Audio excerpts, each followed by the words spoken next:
Hi friends, welcome to this latest episode of the Nationalist View. We have with us a very special guest, Mr. Lalit Jha from Washington, USA. Lalit ji, thank you so much for taking time out from your busy schedule and joining the show. And welcome to the show. Thank you. Thank you for inviting me to your show. Uh, Mr. Lalit Jha is founder, editor of New India Abroad, one of the leading media groups in United States.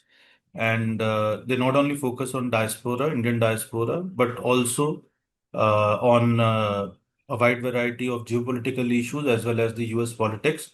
So, and Lalit ji has been there for in Washington for a very long period and has been a regular.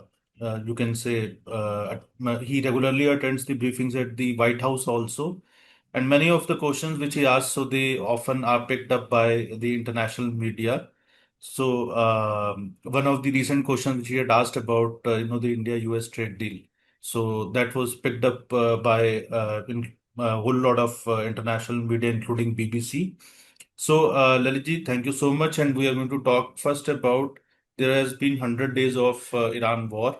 So how it is impacting the political scenario, the domestic politics of United States. Yeah, this has a good impact on the domestic political scenario in terms of it has immediately resulted Lalitji, in the you'll have to speak a little louder. Yeah, yeah. so the Iran war has impacted domestically in a big way. The Democratic Party, opposition Democratic Party are opposing to it. One section of the Republican Party are also reluctant about it. But there's one common factor among all of them. They don't want Iran to have nuclear weapons. The differences is on how it can be done and how it can be achieved, right? So Democratic Party opposes the way that President Trump did it, going into Iran, attacking it, destroying its army, military, and navy, uh, and it's wiping out its entire leadership as well. Uh, Democratic Party might have differences, but on the domestic front, people are worried about because that resulted in the gas price increase tremendously. The inflation is there. People are having to pay more for their daily grocery stores. What impact this will have on the upcoming elections in November, midterm elections, is yet to be seen. Traditionally, it has been seen that the ruling party doesn't do well in the midterm elections. But as far as I know, if I have traveled to few states right now, the vote bank of President Trump remains intact, 30 to 25%. They are not going away from him despite the Iran war. Uh, how it will impact results also depends a lot of factors.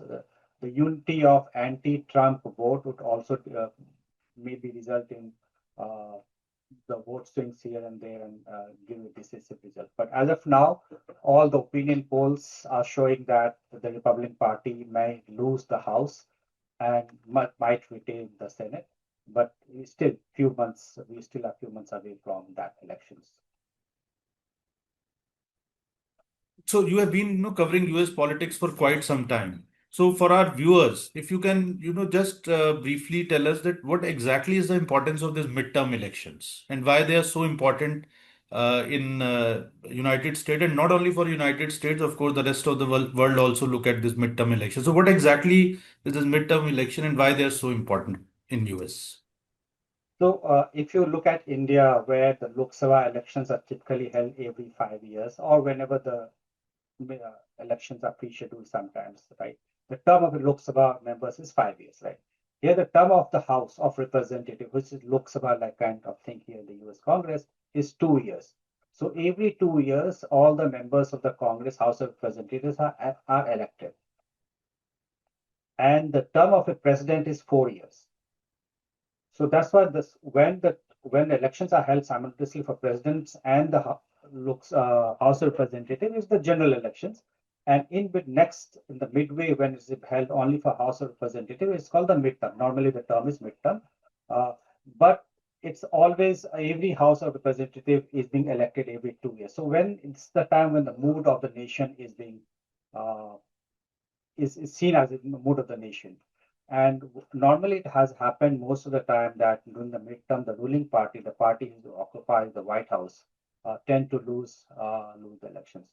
This election is quite crucial for President Trump himself because if the Republican Party is defeated in the House and Democratic Party gains majority in the House of Representatives, the Democratic Party might use these next 2 years to stall the government, functioning of the government by issuing a lot of subpoenas, asking the cabinet ministers, government officials to come to the House of Representatives, testify them, ask a lot of questions.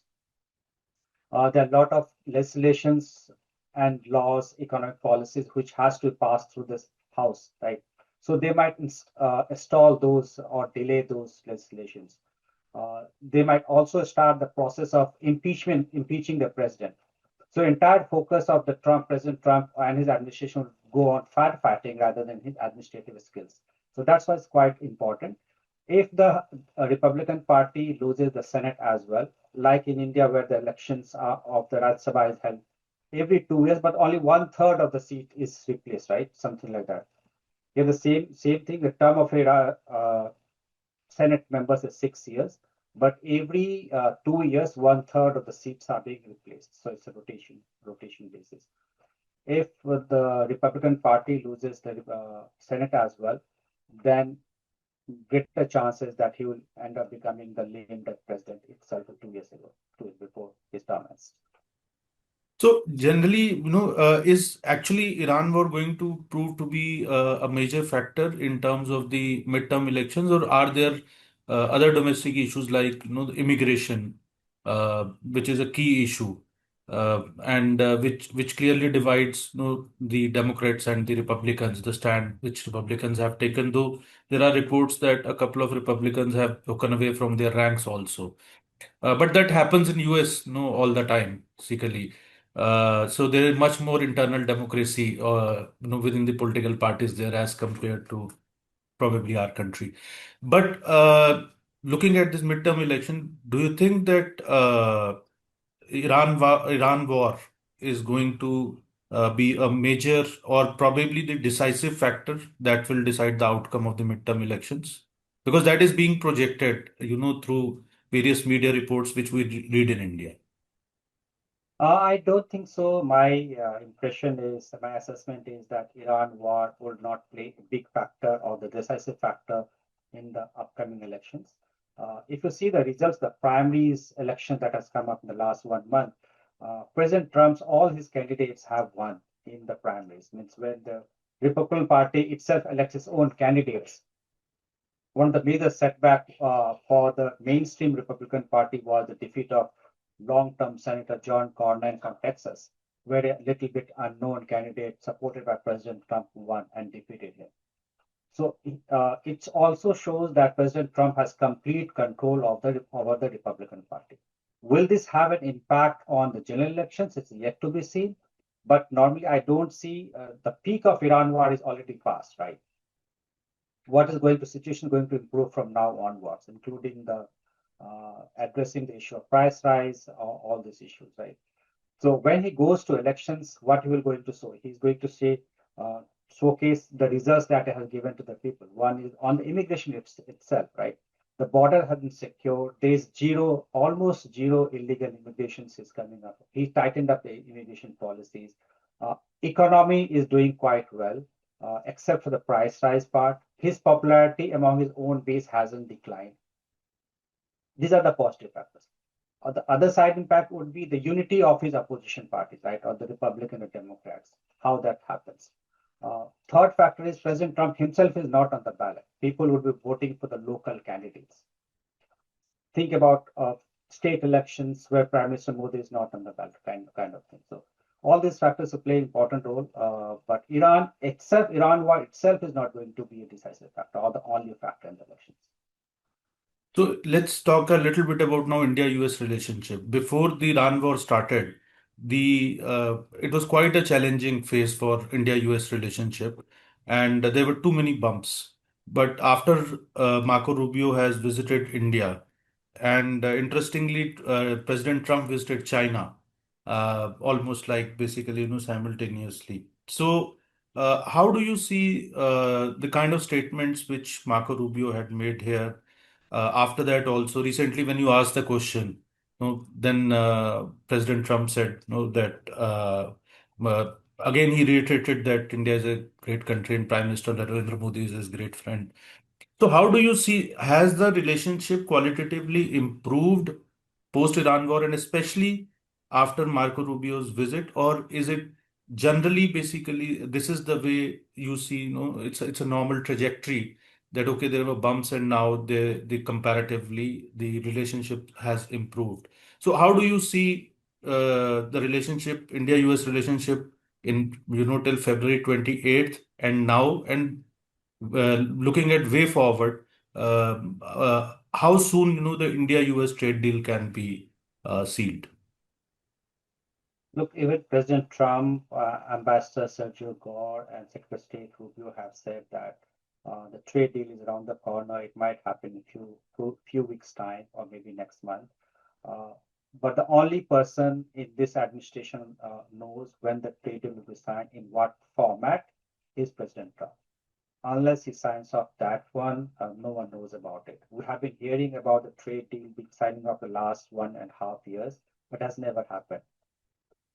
That few factors which only President Trump knows what he's going to do with that. India is the only, on the second hand, you see, India is the only major economy with which the US or the Trump administration has not been able to sign up a trade deal.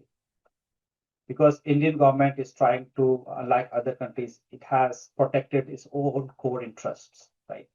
Which includes the agriculture sector, intellectual property, and other data things as well, right? So let's see how it goes. As far as the relationship is concerned, right, after Secretary Rubio's visit, the downslide would stop right now. That only thing I will say. The main key, look, if you look at from India's perspective, there are three core concerns, right? One is Pakistan, right? Other is China, and third one is trade. I don't see any movement, much movement in addressing India's concerns on these three issues, right? Pakistan. While Secretary Rubio was visiting India uh, on the high-profile visit, if we're going gaga over that, President Trump, if you look at the tweets of the Truth Social post by President Trump, during those itself, he elevated Field Marshal General Munir Akram to the level of the head of state of Saudi Arabia. In the same line, he writes 10 head of states, in which Pakistan's Field Marshal is also mentioned, right? Not the Prime Minister. Right. So that questions has not been addressed. US has not, despite rest of the relationship, US has not been able to convince Pakistan to stop cross-border terrorism or terrorist, anti-India terrorists or India-focused terrorist organization are still functioning freely inside Pakistan, and they're supported by the state establishment out there. I don't see, so that parameter is not. China, uh, with President Trump visiting China, I'm not sure what kind of relationship is there, but they have been effort to improve the relationship, right? Or there is a both sectors have taken some pause in the relationship that was going down. So any improvement in U.S.-China relationship will directly impact U.S.-India relationship, right? And third one is trade. We have been still talking to them. Both countries have been talking to them on the last 1.5 years to negotiate on the trade deals. So these three factors, if you think, I think these three factors are going to continue for the next decade and a half, uh, because our core concerns are not going to be addressed, and US is not going to. So my last question is, that about the new, there have been H-1B changes in the H-1B visa policy, and then, because of very strong anti-immigration policy of the United States, so there has been a lot of concern amongst the Indian diaspora, and because your publication also focuses a great deal on Indian diaspora, and you get a lot of feedback from on the ground also from the Indian diaspora. So, what is the sense which you are getting from the Indian diaspora? How they are looking at President Trump's, policies? Have they settled down with it? Because initially they were too rattled with it. It appeared. So, have they settled down with it? Has a balance been achieved? So, what is the sense? What is the mood in the Indian diaspora there? Look, when the elections were being held between President Trump and Kamala Harris, a lot of Indian Americans voted for President Trump. Traditionally, Indian Americans vote for Democratic Party in large numbers, but this time quite a good chunk of Indian Americans came out and supported President Trump. Those sections are quite disappointed, not only because of his policies on immigration, but also the way the India-US relationship has been during these 1.5 years. When it comes to immigration policies, I don't think there is any on the ground. There is no anti-India policy or anti-Indians policy or sentiment over there. But there's anti-immigration immigrant sentiment very big in his support base. So in that way, Indians get captured there. They have been, although we have been reporting only about the actions or how does this impact the Indian community here. But there has been same actions been taking other ethnic communities, other immigrants as well. So the policy is very tough on immigrants, both legal and illegal immigrants. Or on illegal immigrants, there is zero tolerance policy. On legal immigrants, they are trying to review the policy and new policies come up. I'm sure when the new policy comes up in which the merit would be given top priority, Indians will benefit a lot. But as of now, because of the H-1B and the crackdown on a lot of legal immigrations uh, and the firing of lot of tech professionals by these big companies, Meta, Amazon, a large number of Indian Americans have been impacted, and they are going out in thousands back home. Thank you, Lalitji, for taking time out from your busy schedule, and especially we are recording it on Sunday, and it's Sunday evening here, and it's Sunday basically, kind of late morning in Washington. But you spared this time on basically a weekend and gave us, this whole perspective about what is happening in US. We hope to host you back on the show soon again. And thank you, viewers, for watching. And thank you, Laliji, once again for taking time out from your busy schedule and sharing your thoughts. Thank you very much.